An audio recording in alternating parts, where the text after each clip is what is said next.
Monsieur Rémi Féraud, président du groupe Paris en commun. Merci Madame la maire, merci chers collègues de votre impatience. Un assassinat financier. Les mots sont forts, mais ils ne sont pas de moi, ils ne sont pas de la gauche.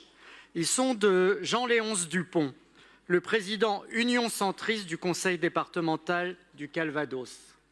Voilà comment un président de département, soutien politique du gouvernement Barnier, résume les mesures du projet de loi de finances envers les collectivités locales actuellement en débat au Parlement.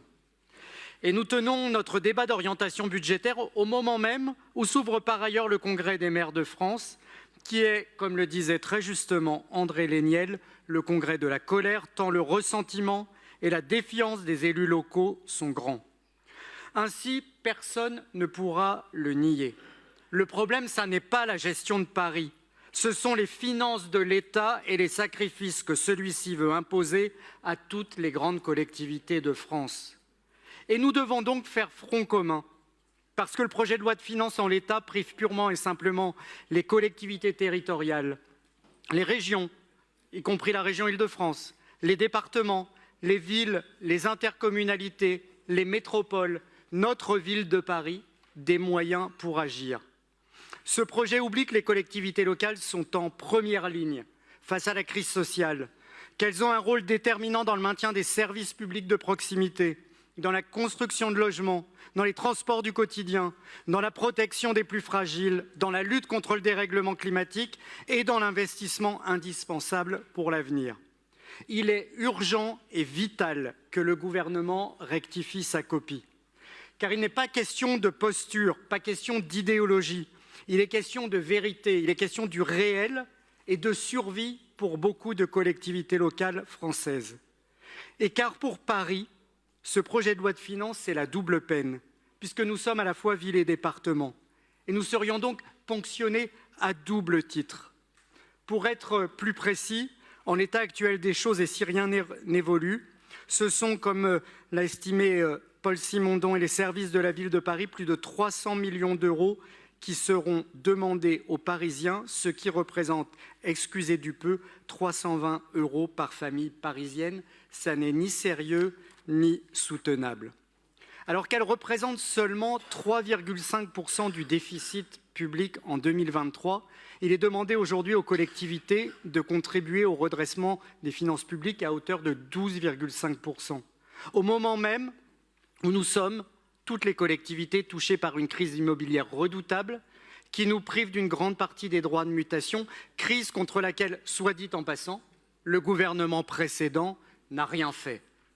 Lorsqu'on veut tuer son chien, on dit qu'il a la rage. Mais contrairement à ce qui est répété à tort et à travers, le dérapage des finances publiques n'est pas le fait des collectivités, il est bien le résultat direct des choix hasardeux et inconséquents des gouvernements précédents depuis 2017. Je lisais tout à l'heure l'interview de Madame Dati dans Les Échos. Je la cite, « dette record, hausse des impôts, services publics en déclin ». Et je me disais décidément qu'on ne parle que de soi, et en l'occurrence du gouvernement Attal auquel elle a appartenu, celui qui voulait nous mettre sous tutelle et dont la gestion catastrophique des finances publiques du pays apparaît aujourd'hui au grand jour. Alors rappelons que conformément à la loi, les collectivités votent chaque année leur budget à l'équilibre, que leur endettement ne peut financer que l'investissement, jamais le fonctionnement courant. Rappelons que, alors que la dette française atteint 110% du PIB en 2024, plus de 3 200 milliards d'euros, celle des collectivités en représente moins de 9% du PIB, une part stable depuis 1982. Et celle de Paris, bien loin des 3 200 milliards d'euros de la dette de l'État et de 8,7 milliards d'euros à la fin de cette année 2024. Là aussi, il faut rappeler les vrais chiffres.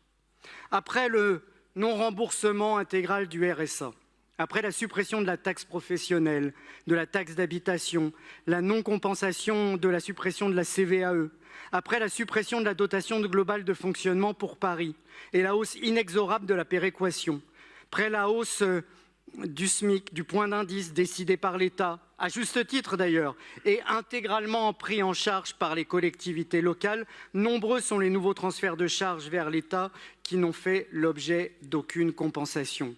Ces transferts concernent aussi bien les compétences nouvelles prévues par les textes que les transferts de charges opérés de fait, comme par exemple en matière de sécurité, avec une augmentation de 36% des effectifs de police municipale dans les 10 ans qui passaient pour compenser le désengagement de la police nationale. Cela ne concerne pas Paris, cela concerne toute la France.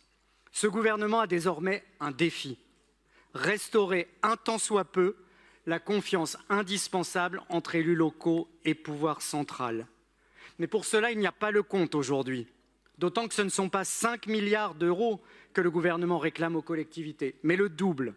5 milliards d'euros d'efforts, c'est-à-dire de privation de recettes annoncées par le gouvernement, auxquels s'ajoutent 2 milliards d'euros en moins sur la transition écologique des collectivités, 2,5 milliards d'euros de désengagement de l'État, 1,3 milliard d'euros d'augmentation des cotisations à la Caisse nationale de retraite. C'est cela la réalité.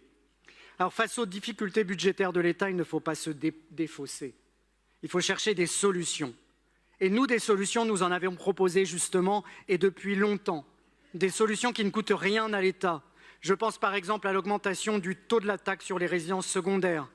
Je pense aussi à la taxe sur les logements vides, à la taxe de séjour sur les palaces ou encore à une augmentation du taux des droits de mutation sur les appartements les plus chers. Voilà des solutions concrètes, efficaces, justes et qui ne coûteront rien aux finances de l'État.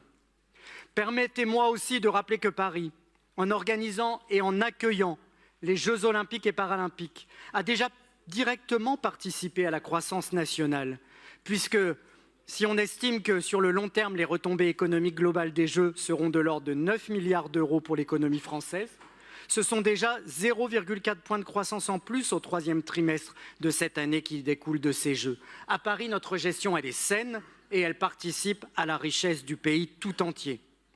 Les agences de notation ne s'y trompent pas. J'ajoute, parce que la pédagogie, c'est aussi la répétition, que nos comptes sont certifiés, qu'ils sont sincères, contrairement à ce qu'a trop souvent dit l'opposition municipale.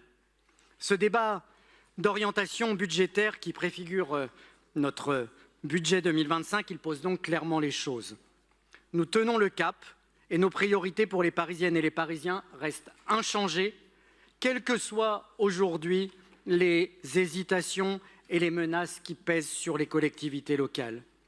Nos priorités, ce sont celles sur lesquelles notre majorité a été élue. Oui, nous continuerons à construire massivement des logements sociaux, à végétaliser Paris, à créer des pistes cyclables, à soutenir les plus modestes, à réaménager la ville en investissant sur de grands projets urbains, comme Porte de Montreuil, Porte de la Villette, Porte de la Chapelle, à Bercy-Charenton, Porte-Maillot, à Clichy-Batignolles, en réaménageant aussi les abords de Notre-Dame et l'axe Champs-Élysées-Concorde. Nos prévisions sont à la fois sérieuses, mais raisonnables, avec un niveau d'investissement qui s'élève à 1,7 milliard d'euros, des recettes en légère hausse, des dépenses contenues et une épargne brute qui se redresse. Mais pour maintenir la trajectoire engagée et continuer à transformer Paris, à s'occuper des Parisiens, nous ne pouvons pas accepter, nous ne devons pas supporter que l'État change une nouvelle fois les règles à notre détriment. Il y a dans notre hémicycle des sénateurs qui soutiennent le gouvernement Barnier et même des ministres qui y siègent. C'est aussi à eux que je m'adresse. Aidez-nous à préserver le modèle social parisien avec des cantines scolaires accessibles à tous. Aidez-nous à soutenir les familles les plus précaires, à préserver la gratuité des transports en commun pour les enfants comme pour les plus anciens. Aidez-nous à préserver les moyens pour entretenir Paris, pour avoir un service public municipal de qualité. Aidez-nous à conserver les moyens budgétaires de la nécessaire transition énergétique. Refusez le changement des règles au détriment de Paris chaque année.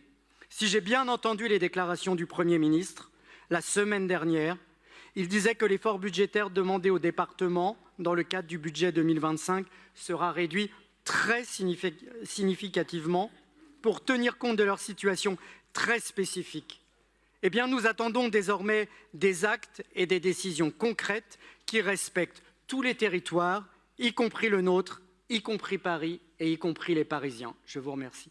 Merci beaucoup à vous, Monsieur le Président.